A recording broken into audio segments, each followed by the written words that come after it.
নমস্কার বন্ধুরা, আপনারা সবাই দেখছেন সরকারি সংবাদ ইউটিউব চ্যানেল। বন্ধুরা, আপনাদের সবার জন্য একটা দারুণ খুশির সংবাদ রয়েছে। আপনাদের সবার ব্যাংকেই ঢুকতে চলেছে ৭,৫০০ টাকা।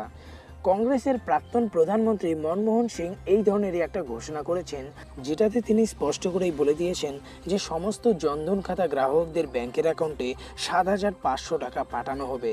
বন্ধুরা, আপনাদের কাছে একটা রিকোয়েস্ট আছে যে ভিডিওটিকে সম্পূর্ণ দেখবেন, কোনো স্কিপ করবেন না।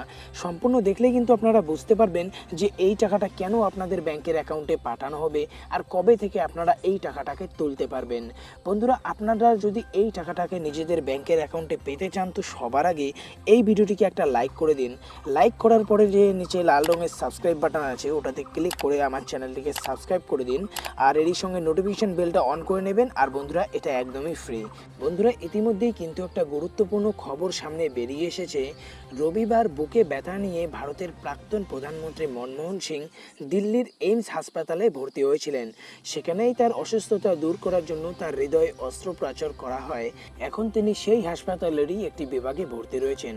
আমরা সবাই এটাই আশা করছি যে তিনি খুব তাড়াতাড়ি সুস্থ হয়ে যাবে। গরিবদের ব্যাংক অ্যাকাউন্টে সরকারকে ৭,৫০০ টাকা জমা দিতে হবে, এমনটাই লিখে চিঠি পাঠিয়েছেন মনমোহন সিং। মনমোহন সিংয়ের নেতৃত্বে পরামর্শ দলের সদস্য রমেশ বলেছেন, কোভিড-19-এ কংগ্রেস সরকারকে সমস্ত জনধন অ্যাকাউন্ট, সমস্ত পেনশন অ্যাকাউন্ট এবং প্রধানমন্ত্রী কিষাণের অধীনে সরাসরি বেনিফিট স্থানান্তরের জন্য সরকারকে আবেদন করার আহ্বান জানানো হয়েছে। মনমোহন সিং আরও জানিয়েছেন, আমরা একটি অত্যন্ত কংক্রিট এমএসএমই পুনর্জীবন প্যাকেজ তৈরি করেছি, যা আমরা ১-২ দিনের মধ্যে কেন্দ্রীয় সরকারের কাছে জমা দেব। এই কথাটা তিনি ভিডিও কনফারেন্সিংয়ের মাধ্যমে এক সংবাদ সম্মেলনে সাংবাদিকদের বলেন।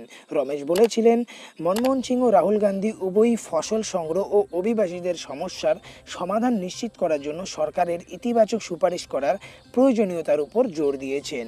এছাড়াও মনমোহন সিং আরও জানিয়েছেন যে আমি নিশ্চিত যে একজন দয়ালু ও দায়িত্বশীল সরকার দুর্বলদের জন্য অর্থ সরবরাহ করতে পারে। যখন দেশের এই প্রকৃতির অর্থ বাড়াতে হবে কিনা জানতে চাইলেন তিনি এই কথা বলেন।